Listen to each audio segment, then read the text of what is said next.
Hello everybody, and welcome to Purple Bunch. Now today we are doing another Fun Factor episode, aka a review of a game. The game we are looking in is The Forgotten City. Now if you don't know much about The Forgotten City, I don't blame you. It is an indie game that was made by, I think, only a team of 3. I'll have to confirm that with the visuals on the video. But also, this was originally a mod for Skyrim. As someone who has a lot of time in Skyrim and in modding Skyrim, I never played this mod for The Forgotten City, and I saw that this mod was becoming into a full-fledged game that was coming out for everyone to be able to purchase and buy on Steam, that also kind of went out of its way to add even more stuff, and I, from my understanding, even changed the whole base of the game and or concept of the game. So before I go too further in it, thank you for watching if you've made it this far, and again, at the end of the video, I'm just going to tell you how much fun I had with the game. I do not give scores or anything like that. It just, in the end, when we play these games, what really matters is, did we have fun and did we enjoy it? Now let's get into it. The very first topic, and probably the main focus of this game, the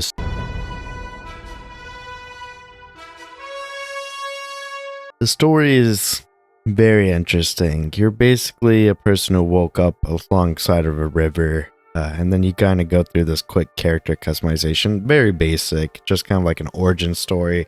A guy, a girl, and this lady who wakes you up. Her name's Karen, and she tells you, hey, this guy went into the ruins to see if he can help us or find anything to help us before we head out across, I guess, this river. Can you go and find him? So you go through these ruins to look for this guy, and eventually you are sent 2,000 years into a Roman city, and the Roman city only has about like 20-ish people in it, but they are under a threat of what is known as the Golden Rule. And the Golden Rule is basically, if anyone commits sin, everyone here dies by turning into gold. It's a little bit of a Midas touch situation, but tied to their sin. As they are lived under this threat, your character is tasked to, as being the newcomer and outsider, to learn about everybody in the city, as you are supposedly going to be living there with them. You are learning about these people, and these people give you kind of like objectives that pop up and like, hey, this guy's got a very bad cough. Maybe you can see how to help him. Or this lady died from poisoning. Maybe you can figure out how she got poisoned, and or if there's a cure. Stuff like that. And again, the whole concept is you're trying to solve who's going to commit a sin.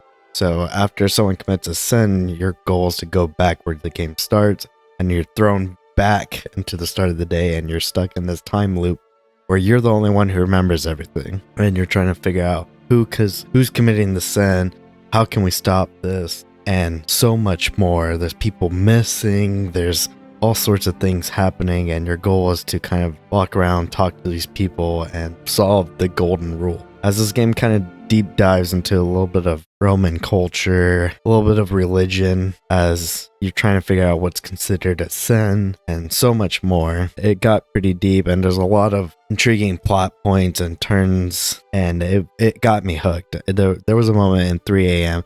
where I was hooked on the story. I was trying to figure out. I felt like we were getting there towards the end of what is known the true ending. There is 4 ending. And I was like, oh my God. But it hit 3 a.m. I was like, I need to go to sleep. I'll pick this first thing in the morning, wake up at 10 a.m. the next day, and immediately boot up the computer and start playing that. But that is the main thickness, is the story, as you're stuck in this time loop trying to figure out what's going on in this Roman city that's being threatened by the Golden Rule. Now I'm gonna go into gameplay, as that's usually my next topic. Now gameplay here is a little bare bones. It's nothing to write home about. It's there to serve the purpose, which is you're walking around talking to these people, putting clues together and stuff like that. I think I kind of wish it was a little bit more puzzly in that aspect, as you're talking to these people. You usually get these mission objectives, and the mission objectives track everything. So if you're not good at like keeping track with everything, that's a big pro. But I kind of wish there was a little bit more puzzling instead of the main gameplay and thickness is kind of just talking and following your journal / objectives and figuring out things. Again, a lot of these objectives only come up once you've talked to a certain person and learned something about them. And maybe that like your next time loop, you can figure out how to help this person not die from poison or something like that. Kind of the main thickness of the gameplay is kind of running around, jumping around. There's a little bit of climbing, and there is a moment where you do eventually get a bow and arrow, which does add a little bit to the gameplay element. It's not used very often, but it is there. And it is used also in a few parts to kind of like move around, again, without giving too much spoilers, to move around the map at a few moments. But that's basically it. Now the graphics, audio, performance. Performance-wise, I was running it on a 4070 Ti, and I was getting about 4K 60. There's no upscalers or anything like that in this game. It looked pretty good. It's nothing super to write home about. Graphically, it is pretty decent looking. I wouldn't mind boggling or anything like that. It is an indie game. It is a smaller game. The audio, I think the voice acting is pretty good, especially for a lot of the main characters that are integral to the story. Oh, to the end. Did I enjoy this game? Because it doesn't matter. The game could be a 10 out of 10, a 5 out of 10. Did I have fun with the game? Did I enjoy most of it? Was there some enjoyable aspects of the game? That's all that really matters by the end is, did I have fun? And I did enjoy this game. I really liked it. The story was great. I do wish maybe some of the unutilized characters had maybe more side plots or maybe played a bigger role in the main story.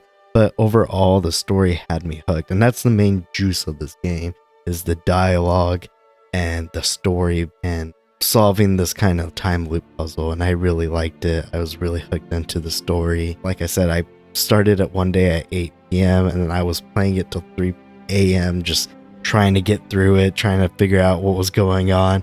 And I had to put it down, even though all my willpower wanted me to keep going through, but I knew if I didn't go to sleep then, I definitely wouldn't have the energy to finish it the next day. This game is fantastic, and as of making this video, I just figured out it's on sale. Definitely worth grabbing. But this small indie developer team really put something really special with this game, and they really turned what was just a Skyrim mod into like a full-fledged game, and I think it's really worth checking out. I do hope these developers make something else in the future, because after playing this, I would be excited to see what they do next. Now, thank you for watching. If you guys got any games you want to recommend for me to check out and make fun fact review video for, or you have anything you want to add to these videos, such as you want maybe more in-depth audio or anything else, just let me know, as I always appreciate feedback and always looking to improve. Hopefully I'll catch you in the next Fun Fact review, or even our Game Club series, where we check out a game once a month, play that game, and then me and my friend talk about that game that we've been playing. Kind of like book club, but for games. I'll catch you next time. Bye.